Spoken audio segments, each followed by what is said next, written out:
Nabi itu dari mana, asal usulnya kemana, nanti bertemunya di mana. Kita menghabiskan waktu 38 tahun dan itu tidak cukup sebenarnya. Para sejarawan terjadi perbedaan pandangan. Apakah Nabi Muhammad lahir tanggal 12 Rabiul Awal atau bukan? Ada 3 pendapat. Di bangsa Arab nabinya cuma 5. Ibrahim punya istri pertama namanya Sarah. Sarah perempuan Mesir, punya anak nanti. Karena nggak punya anak, akhirnya Ibrahim dikasih hadiah seorang istri bernama Hajar. Hajar itu orang Palestina, Arab. Sementara Sarah bukan orang Arab, orang Mesir. Mesir bukan Arab. Mesir itu orang Egypt. Bismillahirrahmanirrahim. Assalamualaikum warahmatullahi wabarakatuh. Saya jarang-jarang ke Sudarso. Tahu-tahunya ketemu Pak Direktur. Beliau bilang kalau saya ini Ustadz kondang. Tepat sekali karena sering kondangan saya, Pak. Ibu-ibu sehat semuanya? Walaupun ibu ngurusin orang sakit, mudah-mudahan ibu tidak usah ikut sakit ya. Karena kata Ibnu Sina, seorang dokter pertama di dunia Islam, mengatakan bahwa al-itmi'nanu nisfud dawa. Ketenangan itu adalah separuh dari kesehatan atau obat. Saya doakan ibu-ibu mudah-mudahan selamat dunia dan akhirat. Karena di dalam salam itu Pak Direktur ada 3 doa. Pak Rohis, Pak Dr. Muhammad Iqbal, saya kaget ternyata nama beliau ini adalah satu ilmuwan yang paling sangat saya hormati dan saya kagumi. Namanya Profesor Dr. Muhammad Iqbal. Beliau itu adalah seorang Muslim Pakistan. Mudah-mudahan kepintarannya sama dengan beliau ini. Dalam salam itu ada 3 doa. Saya doakan ibu-ibu selamat dari dunia dan akhirat. Doa yang kedua di dalam salam, mudah-mudahan yang hadir senantiasa mendapatkan rahmat dari Allah, amin. Dan doa yang ketiga di dalam salam, saya doakan mudah-mudahan hidupnya berkah, rezekinya berkah, Pak Direktur juga jabatannya berkah. Apa yang Allah berikan kepada kita semuanya menjadi sesuatu yang berkah. Tapi bagi ibu-ibu yang tidak mau menjawab salam dan doa saya, pulang dari pengajian ini saya doakan suaminya kawin lagi. Dia doain baik-baik tak mau pula. Assalamualaikum warahmatullahi wabarakatuh.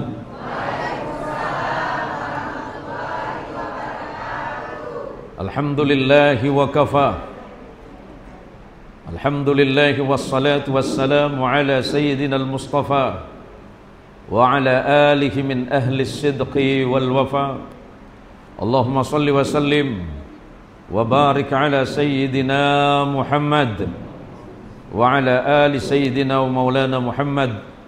Raditu billahi rabba wa bil islami dina wa bi Muhammadin nabiyyan wa rasula. Wa qala Allah ta'ala Bismillahirrahmanirrahim. I'malu ma syi'tum innahu bima ta'maluna basir. Sadaqallahul azim wa sadaqa rasuluhul habibul wafiyul karim. Wa nahnu ala dhalika minasyahidin asyakirin. Walhamdulillahi rabbil alamin. Yang dirahmati Allah dan yang kami muliakan, Direktur Rumah Sakit Umum Daerah Sudarso, Bapak Hari Agung. Itu apa TJ-nya, Pak? Oh, Cahyadi. Berarti lahirnya tahun 60-an beliau ini. Mudah-mudahan beliau senantiasa dalam keadaan sehat walafiat, menjadi pribadi yang selalu mencintai dan dicintai oleh Rasulullah sallallahu alaihi wasallam. Yang saya hormati dan dimuliakan Allah, ketua Ketua Rohis atau Bimbingan Rohani Islam Bapak Dr. Muhammad Iqbal. Mudah-mudahan beliau juga senantiasa dalam sehat walafiat zahiran wa batinan. Seluruh pengurus Masjid Asy-Syifa, Mas Haji Rudi, mohon maaf saya datangnya terlambat karena masih banyak kegiatan-kegiatan yang harus saya laksanakan. Oh ya, bapak-bapak sehat semuanya, Pak? Alhamdulillah, mudah-mudahan tetap sehat. Sebab kata Rasulullah sallallahu alaihi wasallam, ni'matani maghbunun fihima katsirun minan nas, as-sihhah wal faragh. Ada dua nikmat besar yang selalu kalian abaikan. Setelah nikmat besar ini hilang, barulah kalian menyadari bahwa betapa besarnya sesuatu yang hilang dari hidup kita. Yang pertama, sehat. Sehat itu mahal. Sehat itu sesuatu nikmat yang tiada taranya dari Allah. Ada orang sehat tapi tidak sempat. Dia sehat tapi tidak mau menyempatkan dirinya. Maka ibu-ibu yang dalam kondisi yang sehat sudah mau datang ke tempat yang mulia ini, duduk di masjid yang mulia ini, insya Allah hidup ibu akan semakin tambah disehatkan oleh Allah Subhanahu wa ta'ala. Orang yang masuk masjid baru masuk saja itu sudah dikategorikan orang beriman oleh Allah. Yuk lihat, Rasulullah sallallahu alaihi wasallam pernah menyatakan, idza ra'aitumur rajula ya'tadu bil masajid atau yata'ahadu bil masajid fashhadu lahu bil iman. Kalau kalian melihat orang lain masuk masjid, baru masuk saja, saksikan bahwa mereka itu adalah golongan orang-orang yang beriman kepada Allah Subhanahu wa ta'ala. Mudah-mudahan masuknya kita ini kelak menjadi saksi keimanan kita kepada Allah di yaumil qiyamah. Amin ya rabbal alamin.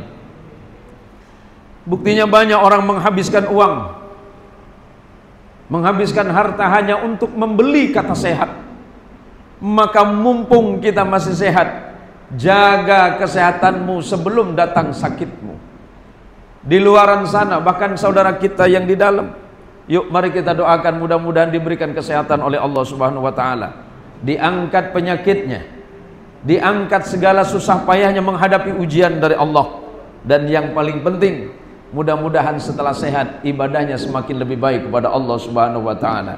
Yang kedua, nikmat yang besar adalah sempat. Wal faragh. Ada orang sempat tapi tidak sehat. Ada yang sehat tidak sempat, ada yang sempat tapi tidak sehat. Maka mumpung di hari yang berbahagia ini, ketika Allah memberikan dua perkara dalam hidup kita, sehatnya kita, kesempatan kita untuk datang di majlis yang mubarakah ini, mudah-mudahan menjadi sebab bagi kita untuk semakin baik di masa-masa yang akan datang. Amin. Saya tadi sekilas mendengar apa yang disampaikan oleh Bapak Direktur kita itu, menyebutkan kata cinta. Boleh saya tanya Pak Direktur? Pak Direktur pernah jatuh cinta? Pernah apa sering, Pak? Pernah ya? Bagaimana rasanya jatuh cinta?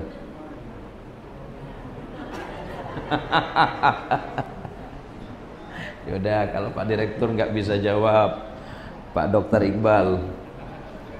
Pak Dokter kan pasti pernah jatuh cinta ya. Kalimat apa yang dokter sampaikan kepada orang itu?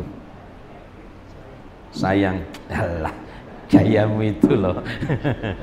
Bu, cinta suami apa nabi? Cinta suami apa nabi?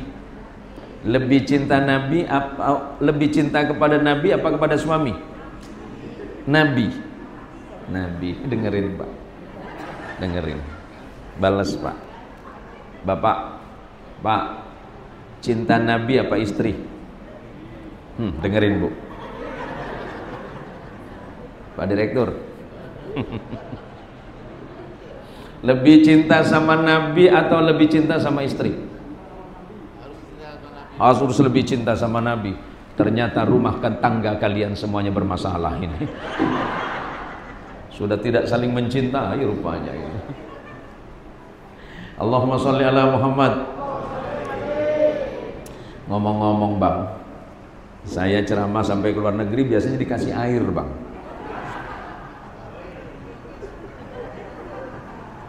Saya nggak minta, cuma cerita. Ya dikasih syukur. Ya. Jangan lama-lama Ibu ya. Mau ngangguk, ya Ustaz cepat selesai Ustaz. Saya biasanya ceramah itu cuma 15 menit Ibu.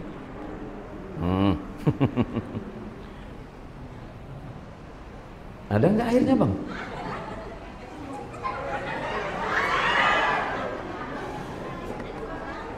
Allahumma sholli ala Muhammad. Udah, sini aja.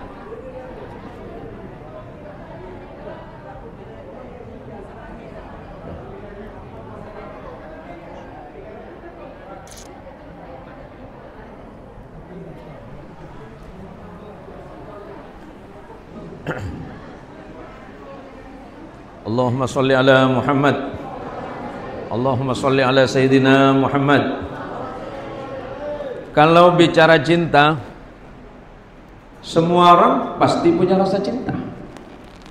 Semua orang pasti punya rasa sayang. Ada yang cinta istri, ada yang cinta suami, ada yang cinta anak, ada yang cinta hartanya, ada cinta kepada sesuatu yang kadang-kadang gak masuk akal. Rasa cinta itu pasti timbul dan tumbuh di hati manusia. Maka pertanyaannya, apakah rasa cinta kita itu melebihi kepada rasa cinta kita terhadap Nabi? Padahal Nabi SAW sudah mengingatkan, jangan sampai rasa cintamu kepada anakmu, rasa cintamu kepada istrimu, rasa cintamu kepada suamimu, rasa cintamu kepada keluargamu, jangan sampai rasa cinta yang ada itu mengalahkan rasa cinta kalian kepadaku, kata Rasulullah SAW. Bu, cinta kepada suami itu biasa saja, jangan lebih-lebihan. Makanya Pak, cinta sama istri biasa aja Pak, nggak usah dilebih-lebihin. Wah, gawat Pak Ustadz ini. Gini Bu, cinta kepada anak bisa mengecewakan. Cinta sama suami, suamimu bisa membuatmu kecewa. Pernah dibuat kecewa sama suami? Pernah? Sering? Yang mana sering ini? Oh ini songkok merah nampak nih. Manusia itu gampang nyakitin Pak. Manusia menyakiti dan disakiti itu biasa. Mengecewakan dan dikecewakan itu sifat manusianya. Maka kata Nabi SAW, jangan sampai rasa cintamu kepada yang lain mengalahkan rasa cinta kalian kepadaku.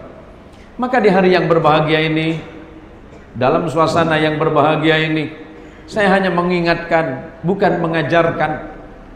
Lau hubbuka shadiqan fa'ta'tah, fa innal muhibba liman yuhibbu muti'. Kalau memang kau betul-betul cinta, kalau ibu cinta kepada suami, pasti ibu akan taat dan patuh kepada perintah suami. Begitu juga seorang suami jika cinta kepada istri, dia pasti akan menyayangi istrinya dengan sebaik-baik mungkin. Suami-suami yang baik. Halo Bapak. Halo suami-suami. Yang ngerasa bukan suami jangan ya. Suami. Apa kata Nabi? Ini Pak, untuk Pak Direktur sebenarnya Pak. Ini wajah beliau ini agak sedikit meragukan sebenarnya. Nih Pak Direktur. Apa kata Rasulullah?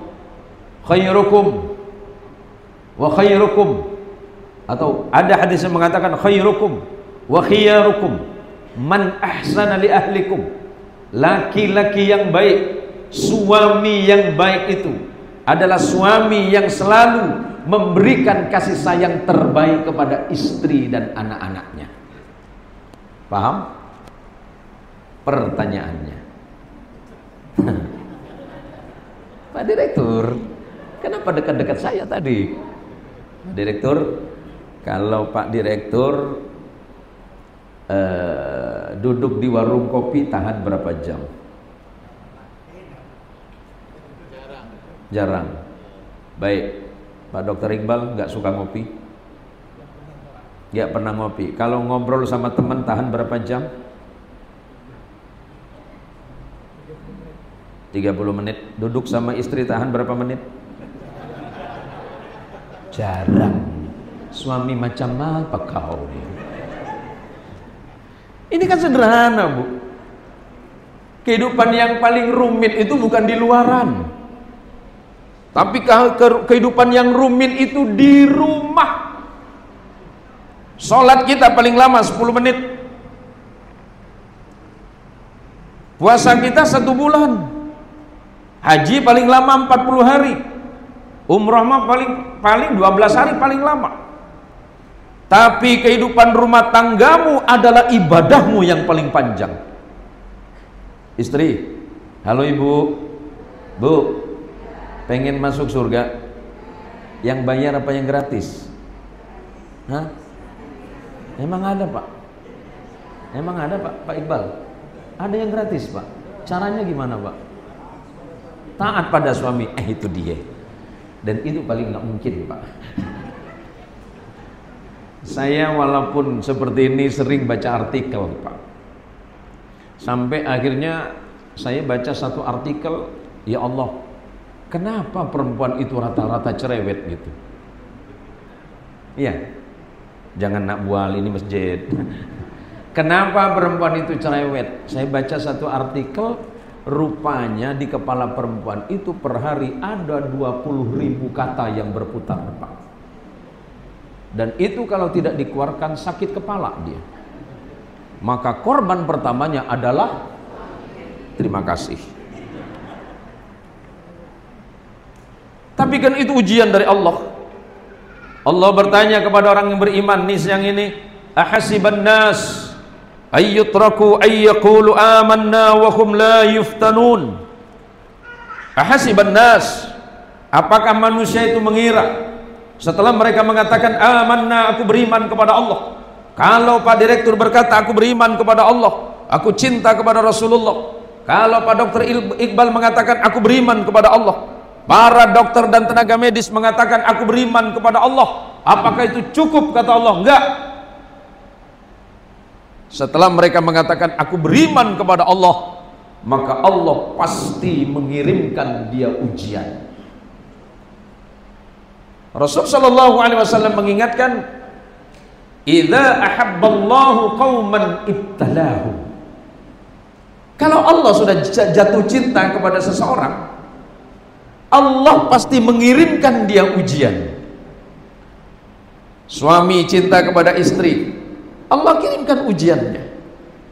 Istri sayang kepada suami dan anak-anak, Allah kirimkan ujiannya. Kadang ujian itu timbul dari suami, kadang dari istri. Kalau kita berada di posisi itu, lantas siapa yang harus menjadi pegangan utama? Allah kirimkan kalimat, Allah kirimkan ayatnya. Laqad kana lakum fi rasulillahi uswatun hasanah liman kana yarjullaha wal yawmal akhir wa dzakarallaha katsira. Contoh yang paling cocok, contoh yang paling paripurna, role model yang bisa dicontoh, yang bisa dijadikan pegangan, yang tidak akan mengecewakanmu, hanya satu, Muhammad sallallahu alaihi wasallam. Dalam ibadah, contohmu nabimu. Dalam hal muamalah, contohnya nabimu. Sebagai suami, contohnya nabimu, bukan orang lain. Dalam hal apapun, contoh utama, contoh yang tidak bisa dibantah, sebagai uswah, sebagai teladan adalah Nabi kita Muhammad sallallahu alaihi wasallam. Maka kita berkumpul siang ini untuk mengingatkan kembali siapa sebenarnya Muhammad sallallahu alaihi wasallam yang Allah sebutkan wa rafa'na laka dzikrak. Sungguh kami tinggikan namamu ya Muhammad, julukanmu kami tinggikan ya Muhammad, orang-orang menyebutmu kami tinggikan ya Muhammad. Bu, senang baca Quran? Kalau ibu senang baca Quran, nanti buka di dalam Quran. Allah memang tidak secara terinci menyebutkan jumlah nabi di dalam Quran. Nabi itu bukan ribuan, Bu. Bukan puluhan ribu, ratusan ribu, Pak. Nabi itu dan Rasul, Nabi itu jumlahnya 124 ribu. Rasul itu 313.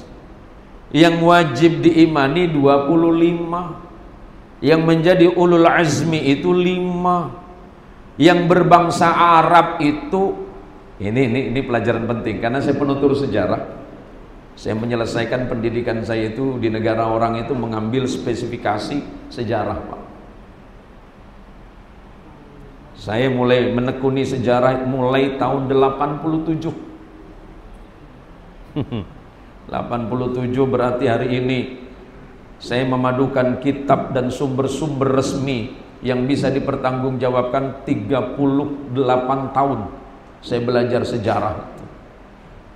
Kadang orang salah paham, dianggapnya Nabi itu Arab semua. Nabi yang berbangsa Arab cuma 5. Nanti saya jelasin satu-satu ya. Nabi berbangsa Arab itu cuma 5. Yang lainnya bukan bangsa Arab. Orang Melayu ada? Tak ada. Apalagi Jawa. Kan tidak ada nama Supono di situ.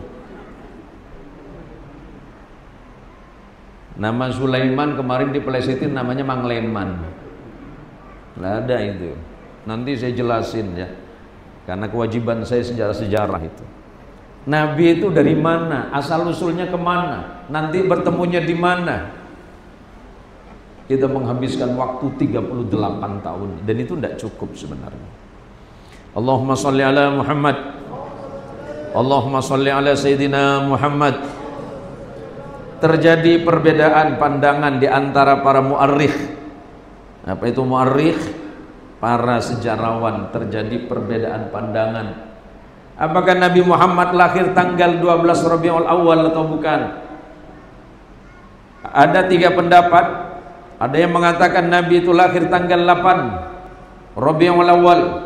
Ada yang mengatakan tanggal 21. Tapi ada yang mengatakan 12 Rabiul Awal. Muktamadnya, yang paling kuat, yang paling kokoh pendapatnya tanggal 12 Rabiul Awal, pas pada hari Senin. Kalau Masihiyahnya 571 Masehi, berarti 500 tahun lebih setelah hilangnya Isa bin Maryam, baru lahir Rasulullah Muhammad sallallahu alaihi wasallam. Di bangsa Arab di bangsa Arab nabinya cuma 5. Saya ulangi, bangsa Arab nabinya cuma 5. Nabi pertama di bangsa Arab itu Nabi Salih. Ada Nabi Hud, ada Nabi Shu'aib, ada Nabi Ismail bin Ibrahim, dan yang terakhir Nabi Muhammad sallallahu alaihi wasallam. Berarti cuma 5. Yang lainnya bukan. Sekarang sejarahnya kemana? Rasulullah Muhammad sallallahu alaihi wasallam, Muhammad bin Abdullah bin Abdul Muttalib bin Hashim bin Abdi Manaf bin Qusay bin Kilab. Lanjut. Nah, siapa tahu ada datuk kita di situ ya. Bin Kilab bin Murrah bin Lu'ay bin Ghalib bin Fihir bin Malik bin Mudrikah. Apa lagi? Naik sampai kepada Kinanah, naik lagi kepada Mudhar, naik kepada Ilyas, naik kepada Adnan. 30 silsilah hilang. Kenapa hilang? Tidak bisa disebutkan karena meragukan. Naik nanti kepada Haidar.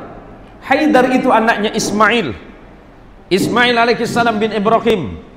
Ibrahim bin Azar.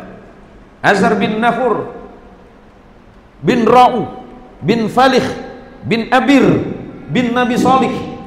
Nabi Salih bin Arfahsyad, Arfahsyad bin Syam, Syam bin Nabi Nuh, Nuh anaknya Lamih, Lamih anaknya Matus Salih, Matus Salih anaknya Idris, Idris anaknya Yarid bin Mihlai bin Kinan bin Anwas atau Ahnus bin Nabi Sis bin Nabi Allah Adam alaihi salatu wassalam. Ke sana silsilahnya.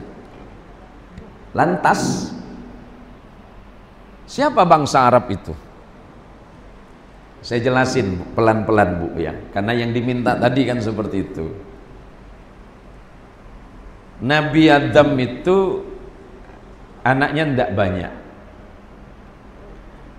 Generasi ke-9 ada namanya Nuh. Kalau di dalam kitab Taurat ataupun di dalam kitab Injil sering disebut Noah. Ada dua yang mirip ya. Ada Noah. Di Indonesia nama band musik gitu. Noah itu artinya Nuh. Di situ ada nama Henoh. Henoh itu datuknya Nuh. Karena itu Idris alaihissalam. Kalau mendengar nama Henoh, entah itu di dalam Taurat, entah itu di dalam Injil, berarti itu Nabi Idris. Nabi Idris sekarang nama merek tas yang paling diincer ibu. Coba sebutin mereknya. Hermes. Orang Prancis menyebutnya Hermes. Ada menyebutnya Hermes. Itu Nabi Idris. Kenapa dinisbatkan ke sana? Orang Eropa tahu Nabi yang pinter menjahit pertama itu Idris. Oh, baru tahu. Mulai besok kalau ada temen nenteng tas Hermes, panggil, Idris. Hermes. Allahumma sholli ala Muhammad. Nah sekarang ada yang nanya, Ustadz, hubungannya sama Nabi Isa? Biar jelas. Saya mulai dari atas. Biar ibu-ibu tenaga medis ini nggak mikir obat terus ya. Ini mikir sejarahnya Nabi sekarang. Asal usulnya Nabi Muhammad itu kemana? Sekarang turun. Arfasyad turun sampai punya anak bernama Azar, keturunan kesekian. Azar punya keturunan bernama Abraham, sering disebut dengan Ibrahim dalam Quran. Injil menyebutnya Abraham, Taurat menyebutnya Abraham. Taurat sering menyebutnya Hebron, ada menyebutnya Hebron. Bahasa yang dipakai Ibrani. Makamnya sekarang di mana? Di Israel, satu tempat yang bernama Hebron, Hebron Al-Khalil. Ibrahim punya 2 istri. Terjadi perbedaan pendapat 2 atau 3. Yang bagian ini serius amat Pak. Ibrahim bukan orang Arab. Ibrahim orang mana? Orang Irak. Tahu Irak? Irak dulu disebut dengan Babilonia. Quran menyebutnya Babil, atau biasa disebut dengan Mesopotamia. Bahasanya Ibrani. Ibrahim punya istri pertama namanya Sarah. Sarah perempuan Mesir. Punya anak nanti. Karena nggak punya anak, akhirnya Ibrahim dikasih hadiah seorang istri bernama Hajar. Hajar itu orang Palestina, Arab. Sementara Sarah bukan orang Arab, orang Mesir. Mesir bukan Arab. Mesir itu orang Egypt, atau disebut dengan Kipti. Bukan orang Arab. Mesir bukan Arab. Karena Mesir itu Afrika, belahan utara. Kenapa hari ini Mesir itu berbahasa Arab? Karena terarabkan. Terarabkan. Bukan Arab. Karena Arab bukan Mesir. Maroko bukan Mesir. Maroko bukan Arab. Tunisia bukan Arab. Aljazair bukan Arab. Cuma terarabkan. Sekarang Ibrahim punya anak dari Hajar lahir seorang anak bernama Ismail. Sekarang istri yang pertama bernama Sarah dari Mesir punya anak namanya Ishak. Ishak melahirkan dan punya anak namanya Yakub, sering disebut dalam Injil sebagai Jacob. Ishak di dalam Taurat dan di dalam Injil sering disebut sebagai Yitzhak. Punya anak namanya Yakub. Yakub ini yang Allah beri gelar Israel. Kenapa? Terambil dari bahasa Ibrani Ezrael. Ezra artinya kekasih, El itu Allah dalam bahasa Ibrani. Yakub punya anak 12. Yusuf bersaudara. Abangnya Yusuf atau Joseph, ada yang bernama Levi. Kemudian di belakang hari menjadi merek celana. Levi atau Levi's. Ini sejarah, Pak. Levi punya anak keturunan bernama Imran. Imran punya anak keturunan namanya Musa dan Harun, sering disebut Moses. Moses adiknya disebut dengan Aaron. Adiknya ada lagi bernama Yehuda yang menjadi cikal bakal agama Yahudi. Diambil dari nama Yehuda. Yehuda punya anak keturunan turun sampai kepada Daud alaihissalam atau disebut sebagai David. David punya anak namanya Solomon atau Sulaiman. Sulaiman punya 2 anak tapi tidak jadi nabi. Ada yang disebut sebagai Yarub'am atau Yarub'im, atau sering disebut sebagai Rahab'am, Rahab'im. Ternyata Sulaiman gak punya anak raja. Turun sampai ke bawah, punya anak keturunan Imran. Menjadi nama surah dalam Quran Ali Imran. Imran punya anak namanya Maria atau Maryam. Maryam tidak menikah, tapi atas mukjizat dari Allah punya seorang anak yang bernama Isa bin Maryam. Apa hubungan Nabi dengan Isa?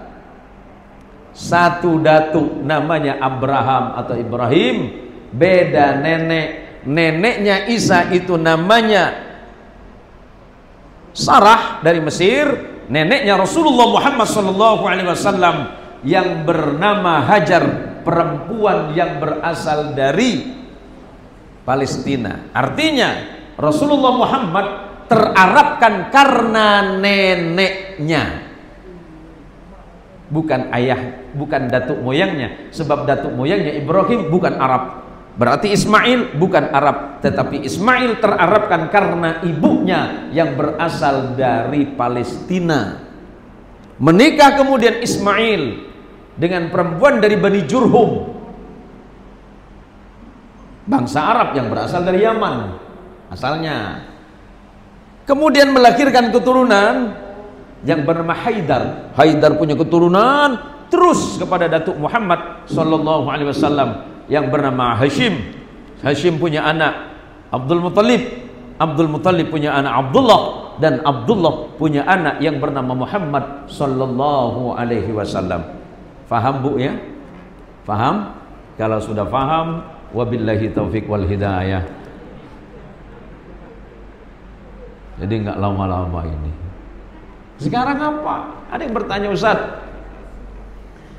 perdebatan tentang maulid Nabi itu, ihtifalnya itu dari dulu nggak selesai-selesai. Hari ini tambah runcing setelah adanya medsos. Perdebatannya cuma setahun sekali. Setiap bulan maulid ada 2 kata yang perlu disampaikan. Ada yang bilang maulid, ada yang bilang maulud. Maulid itu saat kelahiran, maulud itu sosok yang dilahirkan. Apakah itu ajaran Islam? Tunggu dulu Mas Bro, jangan main serang-serang dulu, santai aja. Kalau nggak santai minum dulu, boleh? Ah ya. Bismillah, bismillah.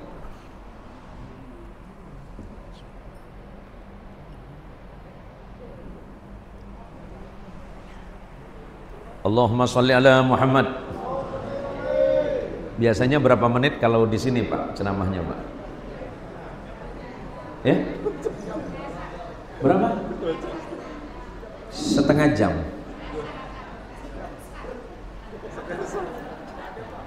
Sampai asar ya. Terima kasih Ibu. Saya pikir cuma istri saya aja yang nyiksa saya, rupanya Ibu mau nyiksa saya juga rupanya. Allahumma sholli ala Muhammad. Sekarang maulid saat kelahiran, maulud sosok yang dilahirkan. Terus apakah Rasulullah Shallallahu Alaihi Wasallam mensyariatkan itu? Yang perlu digarisbawahi ya, di dalam Islam itu ada yang berkaitan tentang akidah yang disebut dengan tauhid. Peringatan Maulid Nabi tidak termasuk itu. Hal yang menyangkut tata ibadah disebut dengan syariah, dan itu bukan syariah. Lantas kaitannya kemana? Ini hanya berkaitan tentang amal solih, amal solih semata. Kenapa kita penting mengingat itu? Halo Ibu, Bu, Ibu pasti punya anak. Waktu anaknya Ibu lahir, Ibu senang? Sangat senang. Bapak senang waktu anaknya lahir? Senang. Kemudian anak dididik sebaik mungkin, didoakan, diberikan pendidikan yang terbaik, diberikan fasilitas yang terbaik, bahkan dijamin dengan makanan bervitamin yang baik, dengan tujuan dan harapannya anaknya tumbuh sehat, berkembang dengan baik, baik secara intelektual ataupun spiritual, agar kelak anaknya dapat membahagiakan orang tua, bukan hanya di dunia tapi di akhirat. Itu tujuannya. Tetapi boleh jadi anak seperti sesuai yang kita harapkan, atau jangan-jangan anak kita malah jadi musuh kita. Ada anak jadi musuh? Banyak. Anak nggak sholat, musuh kita. Kenapa? Susah payah kita mendidik mereka, tapi ternyata kemudian menjadi masalah bagi kita. Bukankah itu musuh kita? Allah sudah menyebutkan istrimu, anakmu, keluargamu, hartamu bisa jadi musuhmu. Bagaimana kita ketika Nabi Muhammad SAW yang jelas membawa risalah dari Allah, yang tujuannya menyelamatkan kita manusia dari kerusakan, menyelamatkan kita di dunia dan akhirat, apakah tidak boleh kita berbahagia atas itu? Ada yang bilang Maulid Nabi berlebih-lebihan. Loh, dari mana ceritanya Mas? Saking senangnya Bapak Direktur waktu anaknya lahir dikasih nama paling baik, setelah agak besar sedikit diakikahkan dengan kambing terbaik, kalau laki-laki 2, perempuan 1. Saking senangnya punya anak, harapannya bagus, dikasih nama baik lagi. Coba, saking senangnya orang tua, orang tuanya Pak Dr. Iqbal sampai dikasih nama Muhammad Iqbal. Saking senangnya punya anak, dikasih nama siapa tadi? Hari Agung Cahyadi. Oh, Hari Agung pas lahirnya Bu. Harry ya, panggilnya Harry ya? Hari.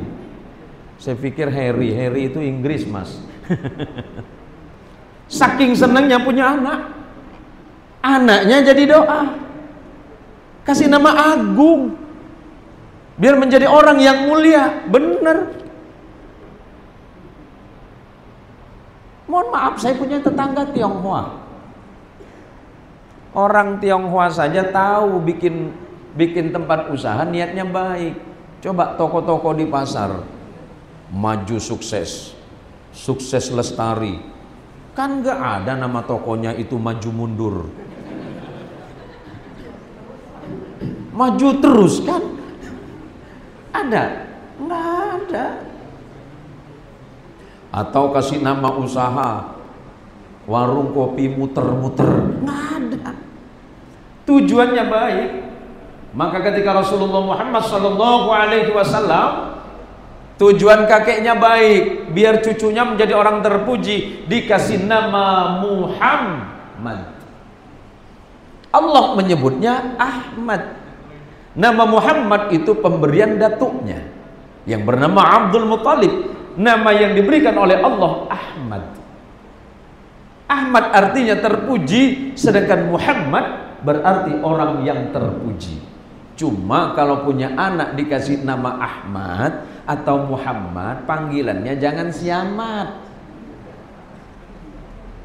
Mana komat?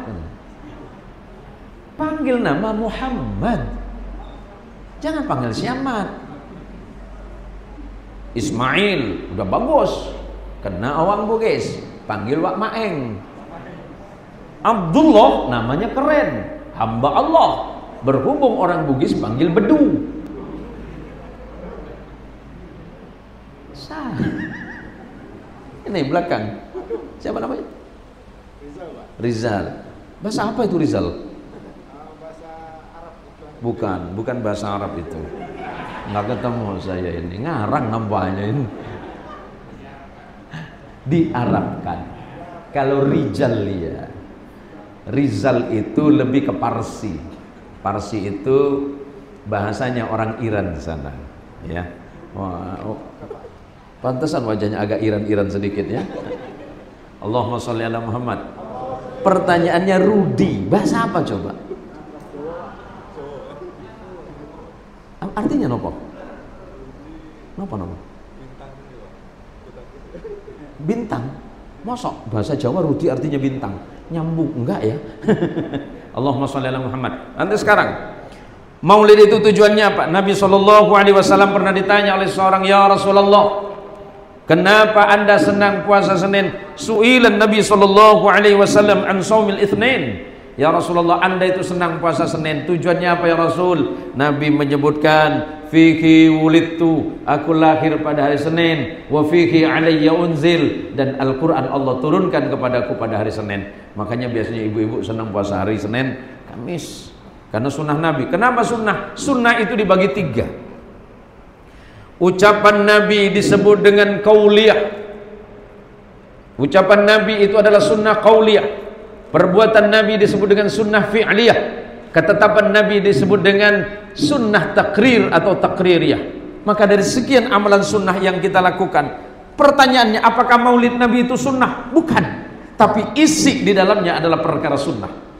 Contoh, ibu datang kemari maulidun Nabi, ibu mendengarkan nasihat, ini sunnah karena ilmu. Tetapi menuntut ilmu bukan sunnah, wajib. Talabul ilmi faridatun ala kulli muslimin wa muslimatin. Orang muslim laki dan perempuan itu, kata Nabi, menuntut ilmu itu wajib. Jangankan perkara sholat, perkara makan aja kita diajarin doa. Mohon maaf, mau keluar rumah ada doanya, pulang ke rumah ada doanya, mau tidur ada doanya, bangun tidur ada doanya, semuanya ada doanya.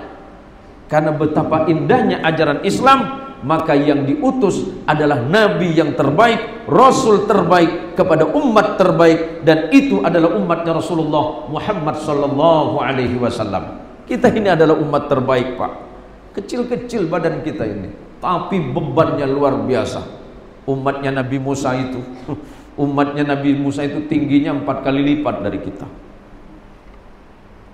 Tetapi mereka hanya sholat 3 kali sehari.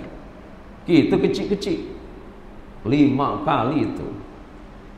Tapi kita sanggup melakukan itu karena ada rasa bahagia. Sekarang contoh utama dalam itu Rasulullah SAW. Kenapa Ustaz contoh? Sederhana saja. Ada ulama mengatakan seperti ini. ma la yatimmul wajibu illa bihi fahuwa wajibun. Jika sebuah perkara wajib itu tidak sempurna tanpa adanya perkara tadi, maka adanya perkara itu menjadi wajib. Wa ma la yatimmul mandubu illa bihi fahuwa mandubun. Kalau perkara sunnah itu tidak sempurna tanpa adanya perkara ini, maka adanya perkara itu menjadi sunnah. Sekarang maulid kenapa harus diperdebatkan? Ya senang lakukan, ya nggak senang nggak usah. Karena kita datang maulid ini pertama, kita bersama-sama silaturahim. Yang awalnya sibuk di ruangan kerja masing-masing karena maulid, sebab maulid akhirnya duduk bareng. Habis itu kemudian makan bareng. Ngomong-ngomong ada makanannya nggak ini? Aman ya? Bakso. Nggak usah maulidan juga ada mas. Gimana Pak Direktur? Aman Pak Direktur?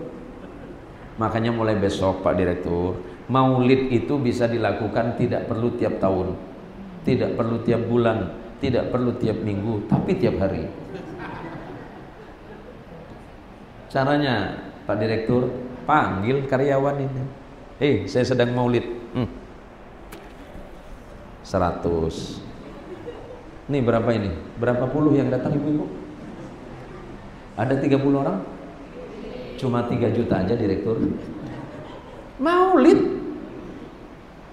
Kenapa berbagi? Karena saya senang. Senang apa? Atas lahirnya Rasulullah Muhammad sallallahu alaihi wasallam. Apa amalan Nabi? Senang sedekah. Enggak senang sedekah enggak apa-apa. Enggak punya buat sedekah enggak apa-apa. Cukup mengucapkan kalimat yang baik. Ini itu paling berat. Ini tidak usah lama-lama ibu-ibu ya. Ya Bu ya. Enggak usah lama-lama. Saya cuma sebagai penutup apa ucapan Rasulullah sallallahu alaihi wasallam, ittaqillaha haitsu ma kunta wa atbi'is sayyi'atal hasanata tamhuha wa khaliqin nasa bi khuluqin hasanin. Rawahu Ahmad wa Tirmidzi. Apa kata Rasulullah? Manusia, takutlah kalian kepada Allah. Kalau direkturnya takut kepada Allah, insya Allah akan menjadi direktur yang sesuai dengan ajaran Allah dan mengikuti aturan dan undang-undang pemerintah. Kalau direkturnya takut kepada Allah, niscaya selalu mengajak para karyawan kepada kebaikan. Kalau direkturnya takut kepada Allah, niscaya menghindarkan diri perilaku-perilaku yang Allah larang. Kalau karyawan-karyawan rumah sakit ini semuanya takut kepada Allah, maka insya Allah pelayanannya akan lebih baik. Kenapa? Di situ ada amal baik. Apakah ibu mengira bahwa ibu memberikan obat kepada pasien itu hanya sebuah kewajiban? Enggak. Di situ ada amal salih. Apa yang Rasulullah sebutkan? Innallaha fi aunil abdi ma kanal abdu fi auni akhihi. Allah itu pasti menolongmu selagi engkau mau menolong saudaramu yang lain. Kalau engkau menolong saudaramu, Allah tolong di dunia, lebih-lebih kelak di akhirat Allah pasti menolongmu. Ibu yang selama ini memang tujuannya datang kemari melaksanakan sumpah jabatan, melaksanakan kewajiban sesuai dengan aturan, tapi ingat, kalau diniatkan ini untuk ibadah kepada Allah, ketahuilah ibu datang ke rumah sakit ini pasti Allah berikan berkah dalam rezekinya, karena di situ ada amal salih. Terus yang kedua, wa atbi'is sayyi'atal hasanata tamhuha. Kalau engkau berbuat buruk, kalau kau suka ngomong tak baik-baik, segeralah engkau bertaubat kepada Allah. Kalau engkau sering melihat sesuatu dan engkau menyatakan bahwa sesuatu itu tidak sesuai dengan hukum Allah, istighfar dan ucapkan kalimat yang baik. Bu, punya tetangga? Punya ya? Kalau tetangga baik, ibu balas gimana? Baik. Pak, bapak punya teman tidak? Punya. Kalau teman bapak baik, bapak balas apa? Baik. Kalau tetangga ibu jahat, ibu balas apa?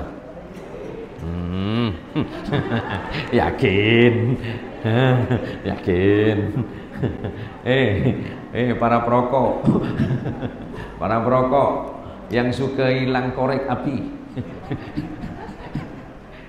Padahal dia tahu yang ngambil koreknya kawannya seorang.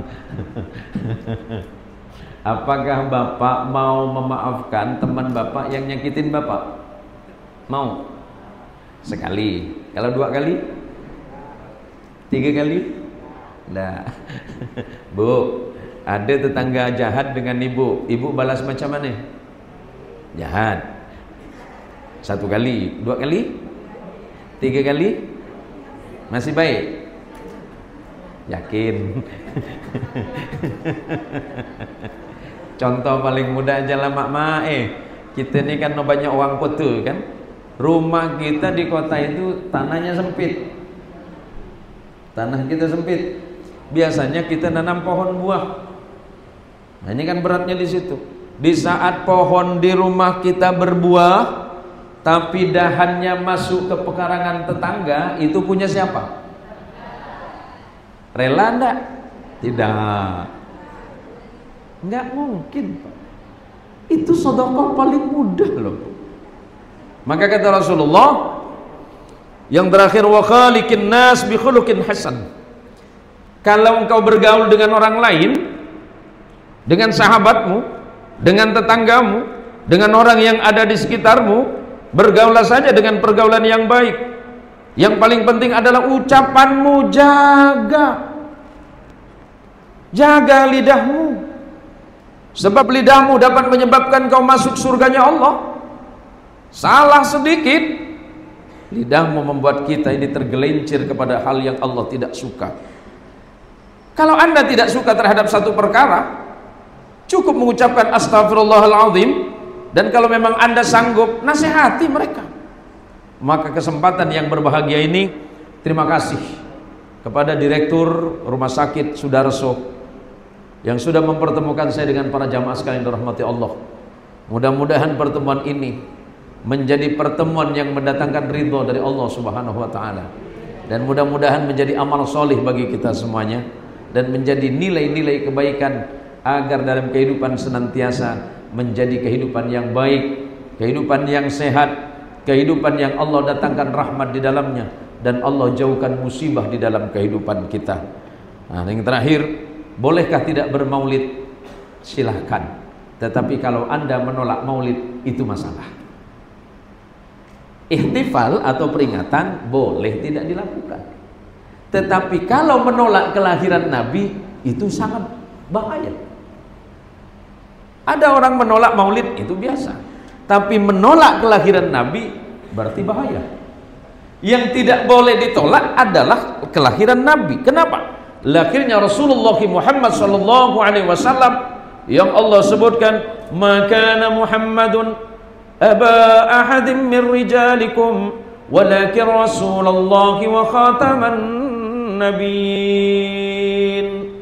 Muhammad Rasulullah bukanlah hanya seorang ayah dari laki-laki di antara kalian, tetapi dia adalah utusan Allah dan penutup para nabi. Tidak ada rasul setelah Rasulullah Muhammad, tidak ada lagi kenabian setelah Nabi Muhammad. Al-Quran tidak turun lagi, kitab tidak mungkin turun lagi, agama tidak mungkin turun lagi, karena Rasulullah Muhammad adalah penutup para nabi dan penutup para rasul. Makanya para jamaah sekalian, kalau Anda menolak maulid, peringatan maulid, itu hak Anda. Tetapi menolak maulidnya tidak mungkin. Kenapa? Maulid itu adalah saat kelahiran Rasulullah Muhammad sallallahu alaihi wasallam. Menolak maulid berarti menolak Islam. Menolak Islam, menolak Quran. Menolak Quran, menolak hukum. Berarti Anda menolak kebenaran dari Allah Subhanahu wa Ta'ala. Sementara perayaan maulid disebut dengan ihtifal, bukan Id. Kalau Id sama dengan ulang tahun. Paham Bu? Paham Pak? Wah, ini mulai ngantuk nampaknya. Sama seperti saya, sudah mulai capek berdiri dari tadi. Mudah-mudahan bapak-bapak ini diberikan sehat zahir batin oleh Allah Subhanahu wa Ta'ala. Rezekinya semakin bertambah. Ya, ibu-ibu mudah-mudahan rezekinya nambah. Rumahnya makin tambah besar. Ya, uangnya makin nambah. Kayanya makin nambah. bapak-bapak istrinya nambah. Oh, bagian itu amin.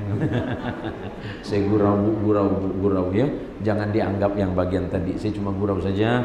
Mudah-mudahan ibu-ibu ketika berangkat dari rumah ada satu doa dari Rasulullah sallallahu alaihi wasallam.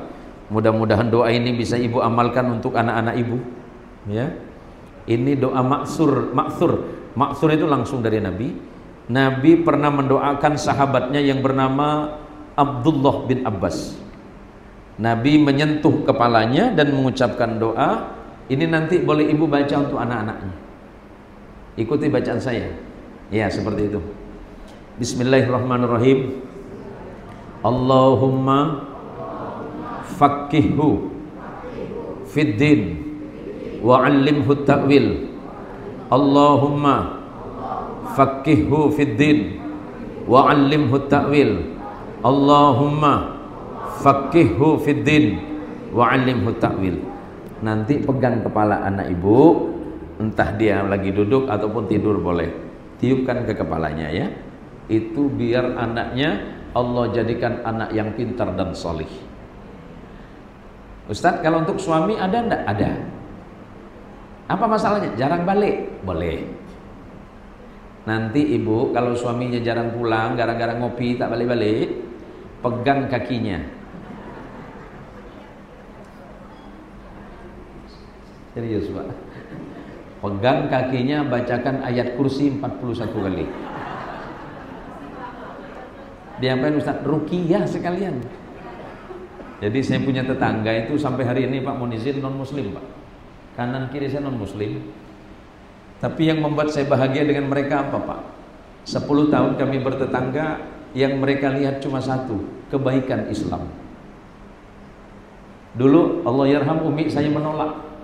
Kenapa kamu bertetangga dengan muslim, non muslim? Saya jawab, Umi, suatu hari Umi pasti paham niat dan tujuan saya. Saya hanya ingin menyampaikan pesan Islam yang penuh rahmat dan kasih sayang. Karena Rasulullah itu adalah air mata peradaban bagi seluruh makhluk. Dan Rasulullah SAW adalah rahmat dan kasih sayang bagi segenap manusia, bahkan peradaban. Jadi suatu hari ada tetangga saya kemasukan. Kebetulan Tionghoa Pak. Diobatin sama loya, tahu loya? Oh, loya. Didoakan sama loya malah tambah ngamuk Pak. Ngamuk makin jadi. Saya pun udah nunggu-nunggu pasti tak sembuh nih. Lama kemudian dipanggil tuh ini tukang itu tidak sembuh. Akhirnya dia ngobrol dengan saya. Pagi Pak Haji, pagi. Ada apa? Kenapa anakmu sakit? Itulah Pak Haji, aku ngamuk-ngamuk ha. Aku panggil loya malah makin ngamuk ha. Terus Pak Haji ada kasih doa boleh ha, kata dia. Oh iya. Sakitnya apa?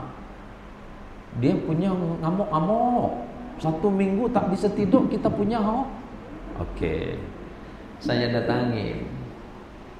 Ya namanya seorang muslim kan kita diajarin. Pas kebetulan tahun 94 saya ini termasuk penggagas ruqyah di Pontianak, Kalimantan Barat. Sebelum ruqyah itu muncul tahun 2000. Saya 94 sudah memulai. Atas izin Allah, hanya sekali pegang 5 menit sembuh. Apa ketin? Oh, sakti ho.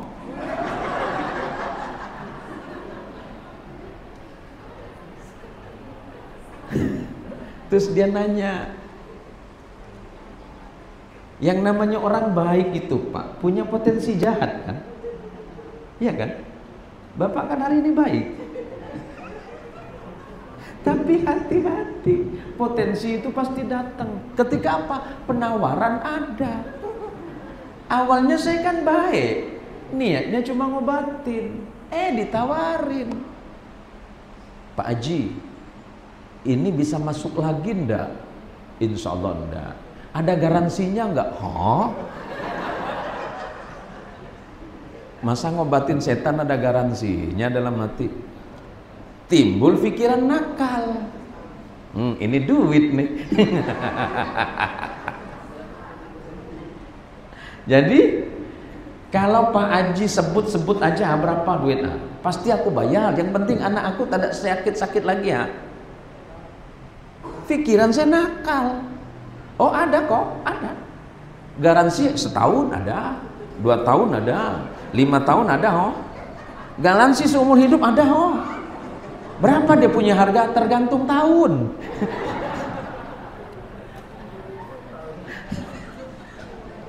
Kalau sakit bisa perpanjang oh.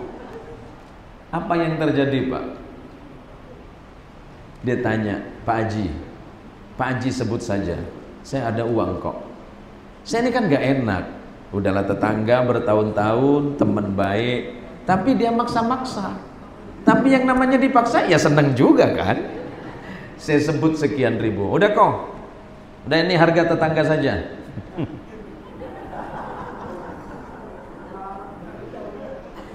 Harga tetangga kok. Pak Haji sebut saja, oh jangan malu-malu punya. Oke, 5 juta. Oh, nggak bayar oh. 5 juta, Bu. Kalah gaji dokter, Bu. Hanya dengan 5 menit. Tapi apa yang terjadi? Ternyata Allah tidak suka. Sembuh. Tidak ada masalah. Dia bayar saya dengan 5 juta. Karena dia maksa-maksa. Dengan uang 5 juta. Ya seneng kan. Akhirnya saya bawa keluar itu uang 5 juta. Ternyata Allah nggak suka. Melalui apa Allah menegur saya? Baru 5 menit keluar dari komplek rumah saya nabrak ibu-ibu.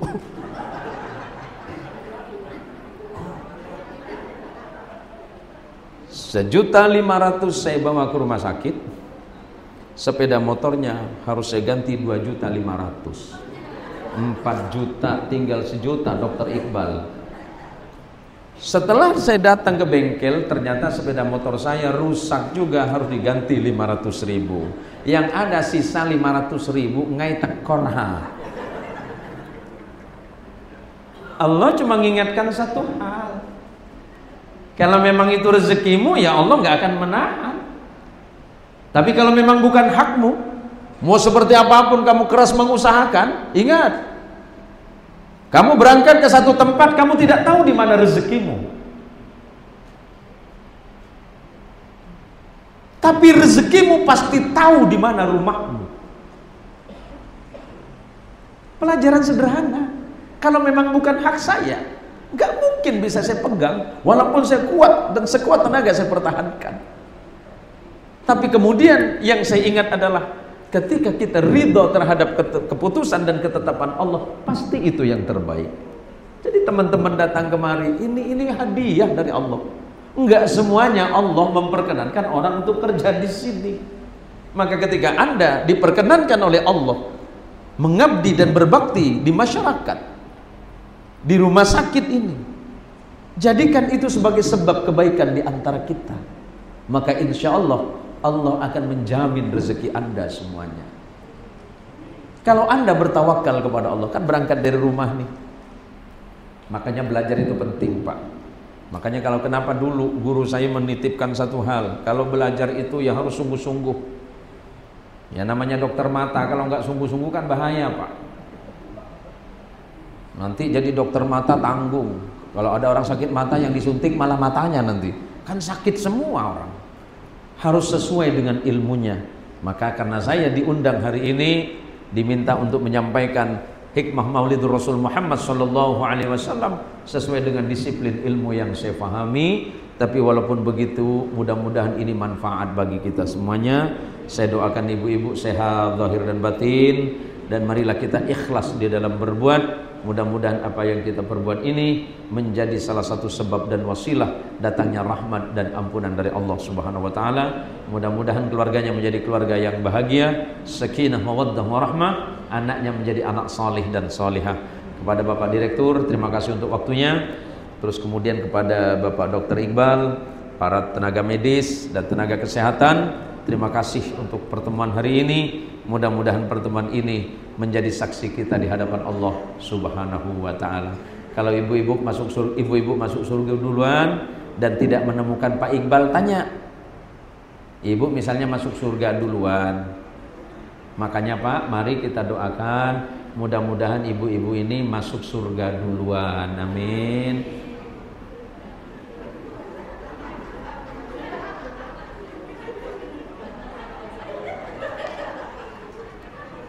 Ada yang salah Ibu?